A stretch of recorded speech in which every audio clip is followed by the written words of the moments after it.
কিয়ামতের দিন মানুষকে উল্টামুখী করে, অধোমুখী করে, উল্টামুখ বুঝেন, মাথা হলো নিচে, পা হলো উপরে, এভাবে উল্টোমুখী করে জাহান্নামে ফেলবে তাদের মুখের ফালতু অযাচিত কথাবার্তা।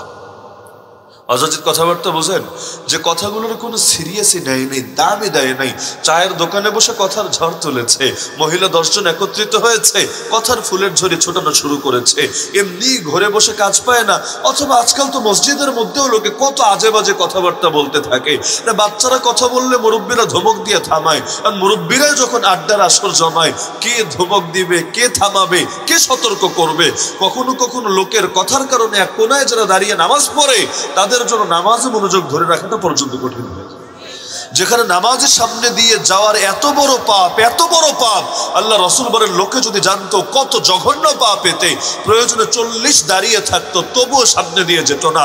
এখন 40 মানে কি 40 বছর, 40 মাস নাকি 40 সপ্তাহ, আল্লাহ ভালো জানেন, কিন্তু দীর্ঘকাল প্রয়োজনে অপেক্ষায় থাকতো তবুও সামনে দিয়ে যেত না। এত বেশি পাপ যদি সামনে দিয়ে যাওয়ার মাঝে থাকে, তাহলে আশপাশে বসে কথাবার্তা বলে নামাজের মনোযোগ যদি নষ্ট করে, এর গুনাহ কতটা ভয়াবহ হতে পারে। এমনকি মাসালা হলো, যদি মসজিদের মধ্যে মানুষ সুন্নতেও থাকে, ধরেন যারা প্রথমে তাকবীরুল্লাহর সাথে নামাজ পেয়েছে আর যারা পরে একেবারে সালামের আগ দিয়ে এসে শরীক হয়েছে, উভয়ের নামাজ তো এক টাইমে শেষ হবে না। তো যার 4 রাকাতই শেষ, ওই সালামের আগ দিয়ে শরীক হয়েছে, তার এই 4 রাকাত পড়তে হবে, পরবর্তীতে আবার সুন্নত যা আছে তাও তো পড়তে হবে। এখন দেখা যায় অনেক সময় মসজিদের মধ্যে স্বাভাবিক যারা আগের ঈশা নামাজ শরীক হয়েছে, নামাজটা শেষ করেই মসজিদের কোন আমলে শরীক হয়, সে আমল বয়ানি হোক, সে আমল জিকিরি হোক, সে আমল তালিমি হোক, সে আমল যত দামি কাজ হোক না কেন। কিন্তু যদি এমন হয় মসজিদের মধ্যে স্বাভাবিক নামাজ আদায়কারী, তাতে ফরজ আদায়কারী হোক, ওয়াজিব আদায়কারী হোক, সুন্নাত আদায়কারী হোক, যদি আমার নফল এই আমলের কারণেও তার নামাজে ব্যাঘাত ঘটে, কিয়ামতের দিন আল্লাহ আমার এটার জন্য পাকড়াও। সবসময় ইবাদত করলে সওয়াব হয় বিষয়টা এমন না, কখনো কখনো ইবাদত করলে উল্টো রিস্ক বাড়ে। ইমাম সাহেব দাঁড়িয়ে খুতবা পড়ছেন, আপনাদের মসজিদে খুতবা হয় না তো মনে হয় জুম্মার দিন? হয়। কোন ভাষায় হয়? বাংলায় না আরবিতে? আরবি বোঝে কয়জনে? অধিকাংশই তো বোঝে না। তার উপর ইমাম যে দাঁড়িয়ে খুতবা পড়ছে, আপনি ভাবলেন বুঝি তো না, অযথা টাইম নষ্ট করার কি দরকার আছে, আমি বসে বসে জিকির করি। এখন তাসবিহ নিয়ে সুবহানাল্লাহ সুবহানাল্লাহ সুবহানাল্লাহ আস্তাগফিরুল্লাহ আস্তাগফিরুল্লাহ আস্তাগফিরুল্লাহ, এই যে জিকির করবেন আপনি, সওয়াব হবে না গুনাহ হবে? গুনাহ হবে। কেন? কারণ খুতবা শোনা ওয়াজিব, খুতবার সময় চুপ থাকাও ওয়াজিব, শুনতেও হবে মনোযোগ দিয়ে, চুপও থাকতে হবে। দেখেন না, জুম্মার নামাজকে শর্ট করে দেওয়া হয়েছে।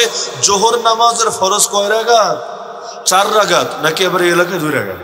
4 রাকাত। আমার মতো যারা মুসাফির আছে, বছরের অধিকাংশ সময় মুসাফির থাকে, আমাদের জন্য একটা সুবিধা আছে, কসরের নামাজ আমরা একটু শর্ট করে পড়তে পারি যদি নিজেরা পড়ি। কিন্তু আপনারা যারা এলাকায় থাকেন, আপনাদের জোহরের নামাজ কয় রাকাত? 4 রাকাত। কিন্তু জুম্মার নামাজ ফরজ কয় রাকাত? 2 রাকাত। বাকি 2 রাকাত গেল কই? 6 দিন তো 4 রাকাতই ছিল, 7 নম্বর দিনে এসে 2 রাকাত কেন হয়ে গেল? না রে ভাই, ওই 2 রাকাতের স্থলাভিষিক্ত 2 খুতবাকে বানিয়ে দেওয়া হলো। তো নামাজের মধ্যে যেমন কথাবার্তা বলা যায় না, আলতু ফালতু কাজ কারবার করা যায় না, খুতবার মধ্যেও ঠিক তেমনি ভাবে কথা বলা যায় না, জিকির করা যায় না, দোয়া পড়া যায় না। এমনকি একটা বোকামি অধিকাংশ বাঙালি করে। আমি এলাকায় আগে না আসলেও আমি বলবো এই এলাকার লোকও করে কি সেটা জানেন? ঈদের দিন খতিব সাহেব যখন খুতবা পড়ে, খুতবার মধ্যে যখন বারবার তাকবীরে তাশরিক বলে না, একটা হলো যে না নামাজের আগে বলে, বয়ানে বলে, বলতেই থাকে, সেটা না। আমি বলছি খুতবা রানিং থাকা অবস্থায় দাঁড়িয়ে দাঁড়িয়ে যখন আল্লাহু আকবার আল্লাহু আকবার লা ইলাহা ইল্লাল্লাহু আল্লাহু আকবার ওয়ালিল্লাহিল হামদ, বাক্যগুলো কিন্তু বেশ মজাদার বাক্য, আলাদা একটা ফ্লেভার পাওয়া যায়, ঈদের ফ্লেভার। শুনলে খালি শুনতেই মনে চায়, আর কোনো ক্লান্তি আসে না। এই বাক্যগুলো খতিব সাহেব যখন বলে, অধিকাংশ ঈদগাহের মুসল্লিরা তার সঙ্গে তাল মিলাতে থাকে। মিলায় নাকি মিলায় না? আবার দেখেছি আমরা ঢাকা শহরে যখন খুতবা দেয়, যে খুতবাগুলো ধরেন বই পড়ে পড়ে খুতবা না, এমনি আরবি জানে, নিজের থেকেই খুতবা দিচ্ছে, সেখানে অনেক সময় দেখবেন মাজলুম উম্মতের জন্য দোয়া করে, আল্লাহুম্মা আরহামিল মুসলিমিনা ফি ফিলিস্তিন, আল্লাহুম্মা আনকিযিল মুস্তাযআফিনা ফি গাজ্জা। এভাবে যখন বাক্যগুলো বলে, অনেক মানুষ তখন জোরে জোরে আমিন আমিন আমিন বলতে থাকে। তারা ভাবে এটা সওয়াব হচ্ছে, কিন্তু তারা জানে না খুতবার সময় শোনা আলাদা ইবাদত, চুপ থাকা আলাদা ইবাদত। ফাস্তাবি ফাসতামিউ লাহু ওয়া আনসিতু। এই আয়াতটা নাজিল হয়েছে খুতবার ব্যাপারে মৌলিকভাবে। শুনতেও হবে, চুপও থাকতে হবে। এখন কথাবার্তা বলা যাবে না, না আলহামদুলিল্লাহ, না সুবহানাল্লাহ, না আমিন, না আল্লাহু আকবার, আল্লাহু আকবার, লা ইলাহা ইল্লাল্লাহ। এগুলো আগেও বলেছো, পরেও বলবা। বলতে বলতে মুখে ফেনা তুলে ফেলো, ব্যাপার না। কিন্তু খুতবা যখন খতিব বলছেন তখন পণ্ডিতি করা যাবে না, তখন শুনতে হবে।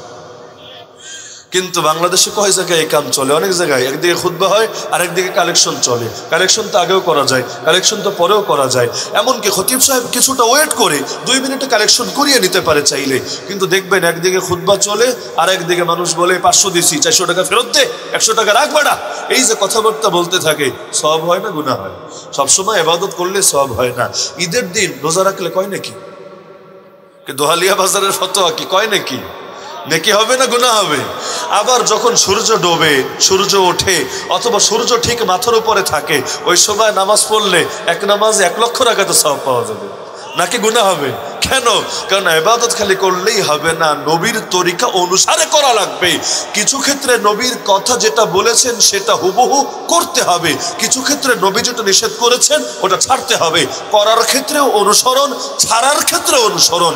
দুটোই যে করতে পারবে তাকেই সাচ্চা আশিক রাসূল বলা যায়। কিন্তু যেখানে করারটা নিবে ছাড়ারটা নিবে না, অথবা ছাড়ারটা নিবে করারটা নিবে না, তাকে কখনোই কামেল অনুসারী বলা যাবে না। নবী যা করেছেন এটাও শরীয়তের দলিল, যা ছেড়েছেন ওটাও শরীয়তের দলিল। সুতরাং যা করব সেক্ষেত্রেও নবী করেছেন কিনা দেখব, আর যা ছাড়বো নবী ছেড়েছেন কিনা তাও আমরা দেখব।